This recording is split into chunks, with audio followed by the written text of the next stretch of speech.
பாஜக வந்து ஒரு மிகப்பெரிய ஊழல்ல சிக்கி இருக்கிறது. அதிலிருந்து மக்களுடைய கவனத்தை திசை திருப்பதற்கு இந்திய பிரதமர் வந்து பல்வேறு வகைகளில் அவர் உண்மைக்கு புறம்பான செய்திகளை பேசுவதை தன்னுடைய வழக்கமாக கொண்டிருக்கின்றார், இப்போது கொண்டிருக்கின்றார். 2019 இந்த தேர்தல் பத்திர அந்த நடைமுறையை அவர்கள் கொண்டு வர முயற்சித்த நேரத்தில் ராகுல் காந்தி அவர்கள் சொன்னார், இது வந்து ஒரு லூட்டிங், கொள்ளையடிக்கக்கூடிய ஒரு முயற்சி என்று குறிப்பிட்டார். அது மட்டும் இல்லை, அன்றைக்கு ஆர்பிஐ, அதே போன்று நம்முடைய தேர்தல் கமிஷன் போன்றவர்கள் இது வந்து ஒரு வெளிப்படைத்தன்மையை இல்லாமல் ஆக்கிவிடும், இது வந்து தேர்தல் நடைமுறையை சீரழித்து விடும், ஊழலை ஊக்குவிக்க வாய்ப்பு வந்துவிடும் என்று கூறினார்கள். அதையெல்லாம் மீறி அதை கொண்டு வந்து இன்றைக்கு கோடி கோடியாக பணத்தை மிரட்டி ஒரு அரசே வந்து பணக்காரர்களை மிரட்டி அடிபணிய வைத்து பணத்தை பறித்திருக்கின்றார்கள். அது ஒரு பக்கம். இன்னொரு பக்கம் பார்த்திங்கன்னா கான்ட்ராக்டர்கள் கொடுக்கிற சலுகைகளை கொடுத்து பணத்தை பெற்றிருக்கின்றார்கள். அதே போன்று நஷ்டத்தில் இயங்கிக் கொண்டிருந்த பல நிறுவனங்களை பல நூறு கோடி வாங்கியிருக்கின்றார்கள். அது பல கேள்விகளை எழுப்புது.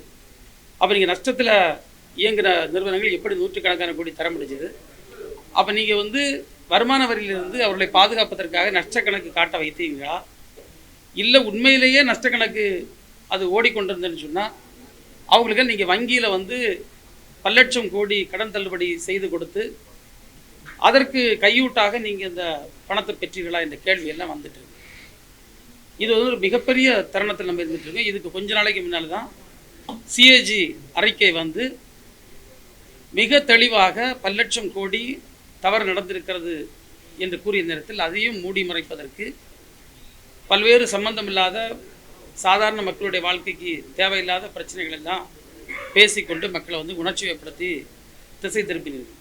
இப்போ தான் அதையும் பண்ண போகிறீங்க.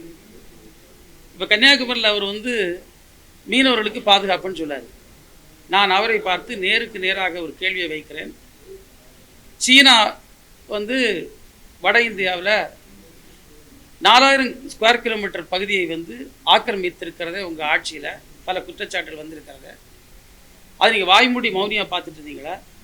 10 ஆண்டு காலம் இந்த நாட்டு மக்கள் உங்களுக்கு தந்திருக்கிற இந்த 10 ஆண்டு காலத்தில் நீங்கள் சொல்வது உண்மையாக இருந்தால், நீங்கள் ஒரு விஸ்வகுருவாக இருந்திருந்தால், உங்களுடைய அரசியல் சாதுரியத்தின் மூலமாகவோ இல்லது உங்களுடைய மிகப்பெரிய இராணுவ கட்டமைப்பின் மூலமாகவோ நீங்கள் வந்து கச்சத்தீவை மீட்டெடுப்பதற்கு ஏதாவது முயற்சி செய்தீங்களா?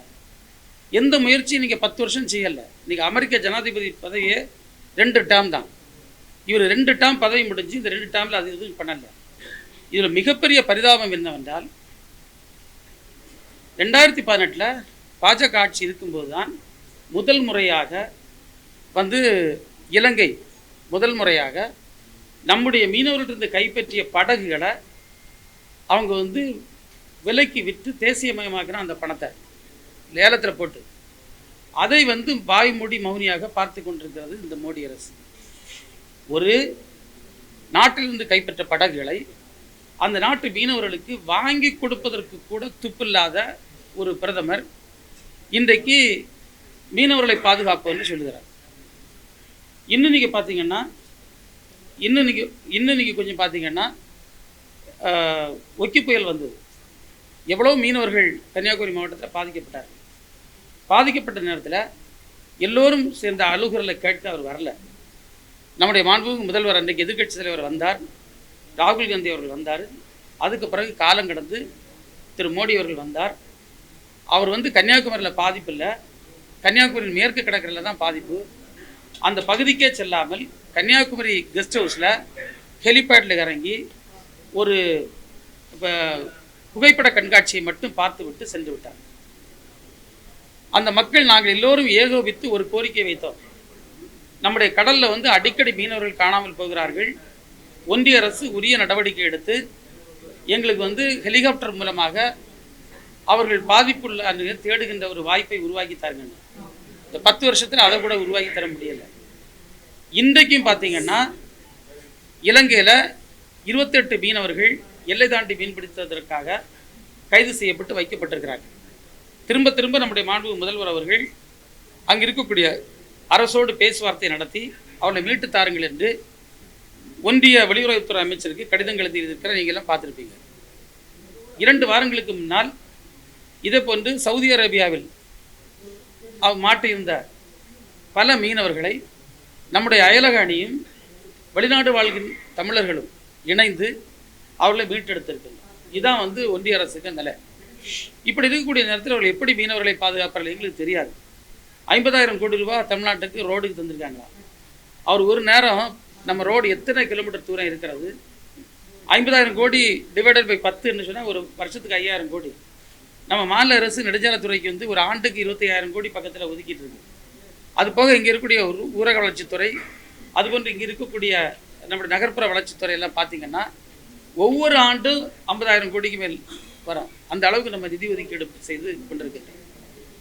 எனவே இதெல்லாம் ஒரு பேச்சுக்கு ஆகாது. நீங்கள் பெண்கள் பற்றி அவங்க பேசாத. நான் ஒன்றை இந்த கூட்டத்தில் அழுத்தம் திருத்தமாக சொல்லுகின்றேன். இன்றைக்கு திராவிட முன்னேற்ற கழகம் நேருக்கு நேர் எதிர்த்து கொண்டிருக்கக்கூடிய இந்த சாதிய கட்டமைப்பை ஒழிக்க வேண்டும் என்ற எங்களுடைய முழக்கம். இந்த நாட்டில் சாதிய கட்டமைப்பும் பாலின வேறுபாட்டாலும் பெண்கள் பட்ட துன்பத்தை யாராவது சொல்ல முடியுமா?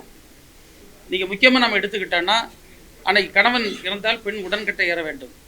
குழந்தை திருமணம், பெண்ணுக்கு சொத்துரிமை இல்லை, பெண்ணுக்கு வாக்களிக்கும் உரிமை இல்லை, பெண்களுக்கு கல்வி கற்கும் உரிமை இல்லை, தன்னுடைய கணவனை தேர்வு செய்யும் உரிமை இல்லை. இதெல்லாம் யார் அடித்து உடைச்சி அன்றைக்கு 1921 திராவிட முன்னேற்ற கழகத்தின் தாய் கட்சியாக இருந்த நீதி கட்சி தான் முதல் முறையாக பெண்களுக்கு வாக்குரிமை கொடுத்தது, பெண்களுக்கு சொத்துரிமை கொடுத்தது. நம்ம மகளிர் காவல் நிலையங்கள் இன்றைக்கு தமிழ்நாடு பூரா இருக்கிறது என்று சொன்னால் இது எந்த ஆட்சியில் வந்தது? திராவிட இயக்கங்கள் ஆளுகின்ற தமிழ்நாட்டில் தான் அது இருக்குது. பெண்கள் எந்த அலுவலகத்தில் சொன்னாலும் இன்றைக்கு வேலையில் இருக்காங்க. அது எப்படி இருக்குது? இது எல்லாவற்றையும் ஏற்படுத்தி பெண்களை அதிக அளவில் அதிகாரப்படுத்தி பெண் தொழில் முனைவோர்கள், பெண்களுக்கு உயர்கல்வியில் இன்றைக்கி 72%, நேஷ்னல் ஆவரேஜ் இன்றைக்கி 21-22 தான் போயிட்டுருக்கு.